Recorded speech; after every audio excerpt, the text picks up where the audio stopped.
It was supposed to be just another quiet afternoon in the suburbs.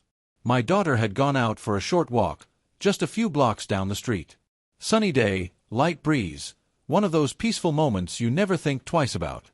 But within minutes, she came running back home, crying, shaking, barely able to speak. I could see the fear in her eyes. Something was very wrong. She kept saying a woman pulled a gun on her. At first, I didn't believe it. This is a safe neighborhood. We've lived here for years. Nothing like that ever happens here. But the more she spoke, the more it all came together. She was just walking near the community park when the woman, someone from the HOA, someone we've seen before, started yelling at her for being in the wrong spot. My daughter didn't argue. She just apologized and tried to leave. That's when the woman pulled out a gun. Now, you should know, I'm not just any father. I'm a former military sniper. I've seen real threats, real fear, real danger. But nothing hits harder than seeing your own child scared for her life. I took a deep breath. Every part of me wanted to rush over there. But I didn't move with rage. I moved with purpose. There's a difference. I knew what I had to do. You see, some people think they can do whatever they want just because they have a title or a little power. But when you threaten my family, you wake up a side of me that's been trained to deal with threats calmly and permanently.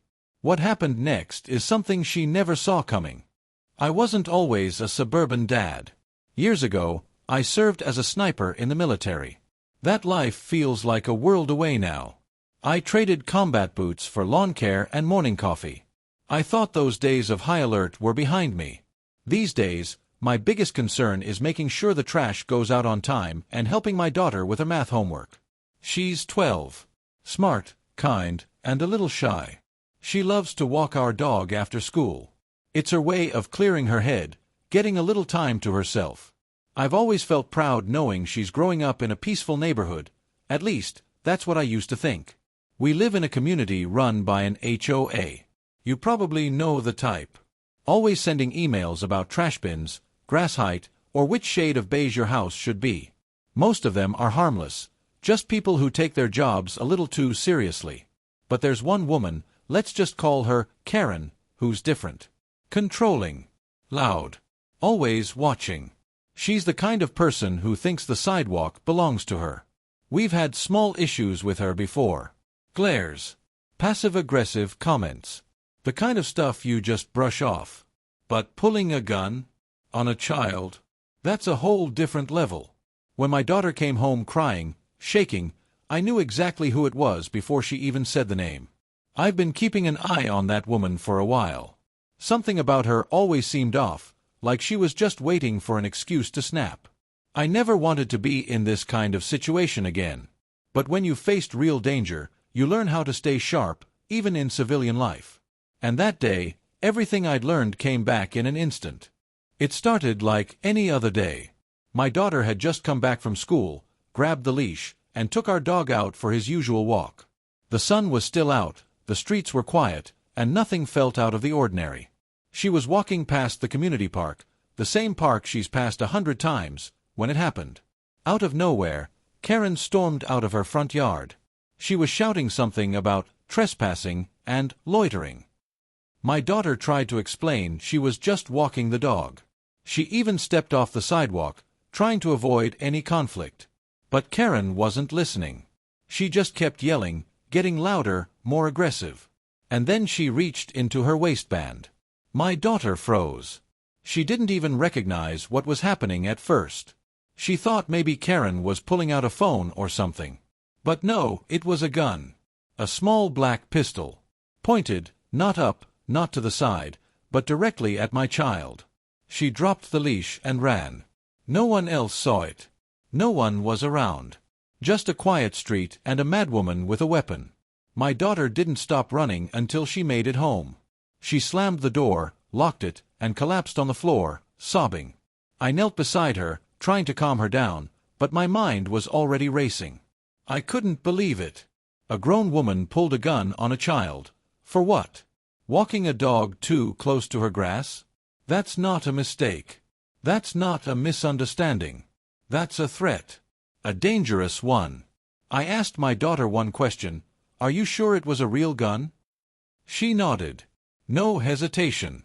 And that's when I knew this wasn't something I could ignore. I stood up, calm on the outside, but every nerve in my body was lit up. Years of training kicked in, not just physically, but mentally. In the military, you learn not to act out of anger. You move with control, because one wrong move can cost a life. But this wasn't a battlefield. This was my neighborhood. My daughter was almost shot just a few houses down. I didn't have the luxury of waiting to cool off. I needed to handle this, and fast. I told my daughter to stay inside, lock the doors, and call her mom. Then I stepped outside. The street looked the same. Peaceful. Quiet. Birds chirping, a sprinkler going off in the distance. It almost made me question what just happened, but I knew better. That false calm, that silence. It's the same kind you feel right before something explodes. I walked toward Karen's house. Slow. Measured. Not aggressive. Not loud. Just steady. I didn't bring a weapon. I didn't need one. When I got close, she was still outside. Still pacing, still worked up. She didn't expect to see me. For a moment, I saw something in her face. Shock, maybe even fear. She knew why I was there. I asked her one simple question. Did you pull a gun on my daughter? She didn't answer right away. Just crossed her arms and muttered something about rules and safety. No apology. No remorse. I could have yelled. I could have snapped. But I didn't. I just stood there, silent, eyes locked on hers. That's when she started to fumble her words. That's when the cracks started to show. She wasn't confident. She was unstable. And now, she realized she wasn't in control anymore. I was. She tried to turn the story around, said my daughter was lurking, that she felt threatened. But her voice was shaky. Her hands were twitching. She kept looking over my shoulder, like she was hoping someone would back her up. But the street was empty. Just me and her. I didn't raise my voice. I didn't threaten her. I just kept asking the same question, calmly. Asterisk, did you point a gun at my daughter? Asterisk. She wouldn't say yes, but she wouldn't say no either. That silence told me everything. Then something unexpected happened. A neighbor stepped out onto their porch. Then another. People were watching now. Karen noticed too. Her whole attitude changed. She went from aggressive to nervous real fast. She tried to walk away, muttering about how she didn't have to explain herself. But before she could get inside, I told her I had already called the police. And I had. They were on their way. That stopped her. Completely. She froze at the door, one hand on the handle. Then she turned around and gave me this look, like she finally understood that she was in real trouble. Not HOA fines or neighbor complaints. Real trouble. I stood back. Didn't need to get closer. Didn't need to do anything else. I had done my part. When the police arrived minutes later, I calmly explained what happened. Gave them every detail my daughter told me. The officers were respectful. Listened carefully. Then they turned to Karen, and suddenly she wasn't so loud anymore. She said it was a misunderstanding. Said she didn't even know what she pulled out. But when they asked if they could search her home, she hesitated. That was another mistake. Because once they found what they were looking for, everything changed. The officers didn't waste time. They asked her straight out if she owned a firearm. She tried to dodge the question, saying something about it being registered and just for protection. But her words were all over the place. That calm, smug attitude she usually had, gone. They asked again if she would allow them to search the house. At first, she said no. That was her right, and she knew it. But the moment one of the officers mentioned getting a warrant, her confidence cracked. She agreed, reluctantly. I stayed on the sidewalk, arms crossed, watching it all unfold. I wasn't smiling. I wasn't angry either. Just focused. Waiting. 10 minutes later, they walked out with a small black pistol in a plastic evidence bag. One of the officers held it up and asked, "Is this the weapon you pulled out?" She didn't answer. That was enough. Another officer gently asked my daughter if she was sure that was the same gun. She nodded. Brave, even through the fear. I was proud of her in that moment more than ever. Karen started begging. Said she didn't mean to scare anyone. Claimed she only wanted to make a point. But no one was buying it. Not me, not the neighbors, and definitely not the cops.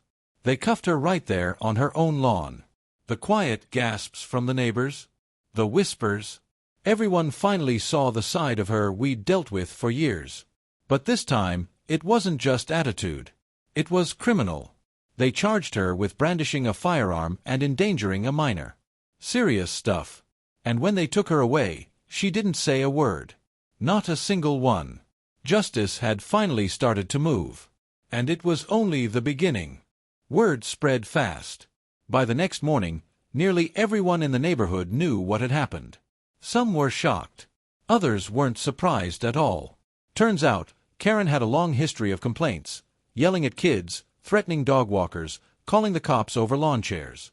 Most people just ignored her, thinking she was harmless. Not anymore. The HOA held an emergency meeting that same week. For once, the community was united. People stood up, shared stories, things they had kept to themselves for years. One neighbor talked about how Karen once threatened to report her for unauthorized flower colors. Another said she had been followed home for driving too fast. She was doing 22 in a 25 zone. But no one had ever seen her pull a gun. That changed everything. By the end of the meeting, it was clear. Karen had to go. They voted to remove her from the HOA board. Some even pushed to have her banned from attending meetings altogether. Meanwhile, the legal side moved forward. She posted bail, of course, but the charges were serious.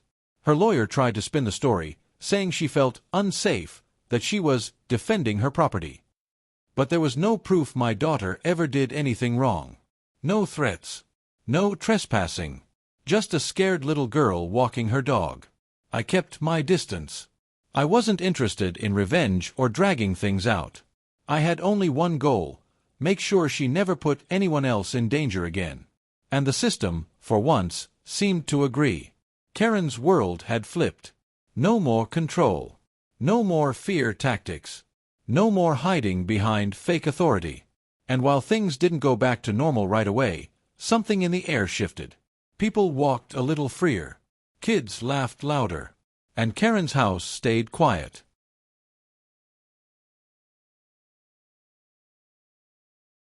In the days that followed, I kept thinking about how close things came to disaster. Just a few feet, a few seconds, and the story could have ended very differently. That thought stayed with me. Still does. I didn't become a sniper because I liked violence.